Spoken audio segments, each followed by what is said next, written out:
Hello students, welcome to you government commerce college MCom final EAFM paper third. भारतीय banking प्रणाली, Indian banking system, chapter Bharat में सहकारी bank and सब point cooperative credit societies in Rajasthan में साख सहकारी संस्थाएं। दुनिया के अधिकांश राष्ट्रों में कृषि विकास के संदर्भ में सहकारी आधार पर संस्थागत वित्त को विकसित करने के लिए जो प्रयास किए गए हैं वो राजस्थान में बहुत अच्छे रहे। संस्थागत वित्त का यह स्वरूप कृषकों को वित्त प्रदान करने के संदर्भ में सर्वोत्तम माना गया है।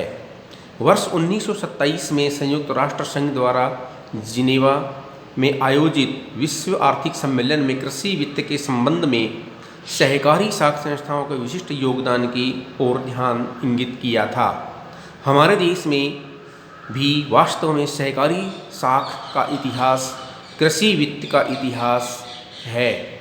समय समय पर अनेक विशिष्ट समितियों एवं उनके द्वारा प्रेषित प्रतिवेदनों में सहकारी साख का महत्व स्वीकार किया गया है और सहकारी साख को कृषि का आधार बताया गया है, माना गया है। राजस्थान राज्य में संस्थागत कृषि वित्त के इतिहास में अवलोकन से यह स्पष्ट होता है कि इस क्षेत्र में सहकारी साख संस्थाओं ने सर्वप्रथम कृषि की साख आवश्यकताओं का अनुभव किया एवं जिसके पश्चात इस क्षेत्र को वित्तीय सहायता देना प्रारंभ कर दिया गया। सहकारी साख संस्थाएं कई अनेक दशकों से कृषि वित्त के क्षेत्र में अपना सक्रिय योगदान प्रदान कर रही हैं, क्योंकि उनकी स्थापना सहकारी संस्थाओं की स्थापना कृषि के विकास के लिए ही किया गया है। सहकारी साख संस्थाओं का संगठनात्मक ढांचा, organisational structure of cooperative credit societies, राज्य में अल्पकालीन एवं मध्यकालीन कृषि वित्त प्रदान करने के संदर्भ में सहकारी साख संस्थाओं का संगठनात्मक ढांचा त्रिभुजाकार के रूप में, पिरामिड के रूप में स्थित हो जाता है। राजस्थान राज्य सहकारी बैंक शीर्ष संस्था के रूप में कार्यरत हैं। राज्य के प्रत्येक जिले में एक केंद्रीय सहकारी बैंक है। इसके अतिरिक्त आधारभूत स्तर पर, ग्राम स्तर पर या कुछ ग्रामों के एक समूह के लिए प्राथमिक कृषि साख सहकारी समितियों की स्थापना भी की गई है, जो वर्तमान में भी कार्यरत हैं। सहकारी साख संस्थाओं का संगठनात्मक ढांचा इस प्रकार से होता है, जैसे सबसे ऊपर होता है, शीर्ष स्तर पर होता है राजस्थान राज्य सहकारी बैंक, जिला स्तर पर होता है केंद्रीय सहकारी बैंक और ग्राम स्तर पर होता है प्राथमिक कृषि साख समितियां, और उसके बाद आता है दीर्घकालीन साख राज्य एवं प्राथमिक भूमि विकास बैंक। तो राज्य में कार्यरत भूमि विकास बैंक भी कृषि साख समितियों की तरह ही कृषि के विकास हेतु कार्य करता है।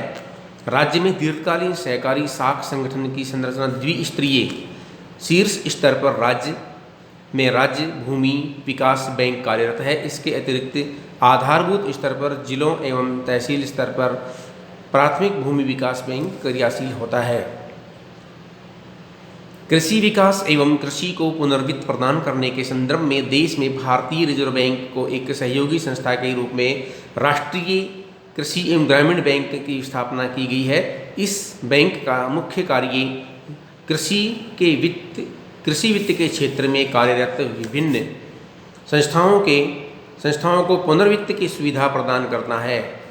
अतः इसी श्रृंखला में राजस्थान राज्य में भी राष्ट्रीय कृषि एवं ग्रामीण विकास बैंक सहकारी साख संस्थाओं को पुनर्वित्त की साख सुविधा प्रदान करता है। इस आधार पर राज्य में सहकारी साख संस्थाओं के संगठनीय संरचना में राष्ट्रीय कृषि एवं ग्रामीण विकास बैंक को भी एक महत्वपूर्ण घटक के रूप में सम्मिलित किया गया है। इसके बाद हमारा टॉपिक आता है सहकारी साख संस्थाएं, समस्या एवं सुझाव। सहकारी साख संस्थाओं की क्या समस्या रही है, तो उनके लिए हम क्या सुझाव दे सकते हैं, वो हमें अध्ययन करना है। Cooperative credit institution problems and suggestions.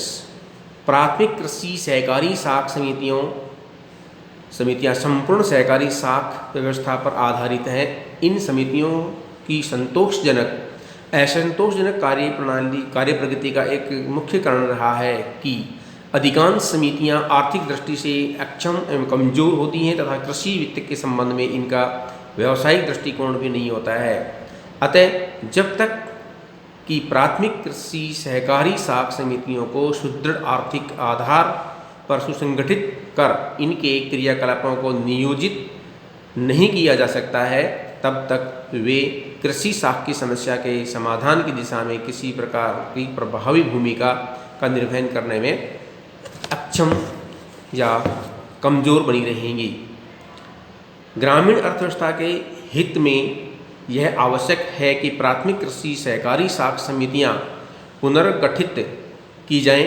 इस दिशा में अक्षम एवं अपेक्षाकृत छोटी समितियों को क्षमतावान एवं बड़ी समितियों में विलीनीकरण की प्रक्रिया अपनाई जा सकती है। सक्षम समितियां कृषि विपणन एवं वितरण के कार्यों को अपनाकर अपने सदस्य कृषकों के हितों की अनुपालना कर सकने की दिशा में सफल हो सकेंगी। प्राथमिक कृषि सहकारी साख समितियां न केवल आर्थिक दृष्टि से कमज़ोर होती हैं, बल्कि वे स्वयं अपने वित्तीय कोषों का निर्माण भी नहीं कर सकती हैं। अधिकांश में वे अपने सदस्यों की साख संबंधी आवश्यकताओं की पूर्ति की दिशा में भी केंद्रीय सहकारी बैंकों द्वारा प्रदत्त वित्तीय कोषों पर निर्भर करती हैं। इस दिशा में यह आवश्यक है कि वे न केवल ऋण क्रियाओं का संचालन करें, अपितु अपने क्षेत्र तथा सदस्यों से नियमित जमाएं भी प्राप्त करें। इस स्थिति के फलस्वरूप न केवल उनका आर्थिक एवं वित्तीय आधार सुदृढ़ कर सकेंगी, बल्कि जनाधार एवं जन विश्वास भी प्राप्त कर सकती हैं। राज्य में अधिकांश प्राथमिक कृषि सहकारी साख समितियां ऐसे व्यक्तियों द्वारा संचालित की जाती हैं जिसका न केवल आर्थिक सामाजिक अपितु राजनीतिक दृष्टिकोण से भी वर्चस्व होता है। वे इन समितियों की न केवल ऋण क्रियाओं को प्रभावित करते हैं, अपितु अधिकांश प्रदत्त साख सुविधाओं के उपभोक्ताओं भी बन जाते हैं। ऐसी स्थिति में लघु सीमांत भूमिहीन कृषकों की वित्तीय आवश्यकताओं की अनदेखी कर दी जाती है। इसका परिणाम यह भी होता है कि अनेक सदस्य अपने सामाजिक कृषि संबंधी आवश्यकताओं के लिए असंगठित क्षेत्र में कार्यरत घटकों की ओर उन्मुख होने लगते हैं। अतः इस संबंध में आवश्यकता इस बात की है कि प्राथमिक कृषि सहकारी साख समितियों की शक्ति संरचना इस प्रारूप से में पुनर्गठित की जाए ताकि इनकी संचालन व्यवस्था में वास्तविक संभावित साख उपभोक्ताओं का प्रभाव पड़े और वे समिति की क्रियाकलापों को विस्तृत आधार पर सार्वजनिक हित संचालित कर सके। ऋणी सदस्यों के हितों में यह भी आवश्यक है कि प्राथमिक कृषि सहकारी साख समितियां अपनी ऋण नीतियों तथा उनकी क्रियान्विति की प्रक्रिया में यथोचित परिवर्तन एवं सुधार करें। ऋण नीतियां उत्पादनोन्मुख होनी चाहिए ताकि कृषि उत्पादन तथा उत्पादकता में वृद्धि हो सके। इसके अतिरिक्त फसल ऋण प्रणाली को भी विस्तृत आधार पर अपनाया जाना चाहिए। राज्य में प्राथमिक कृषि सहकारी साख समितियों के बढ़ते हुए अतिदेय ऋण की एक प्रमुख समस्या के रूप में दृष्टिगत होते हैं।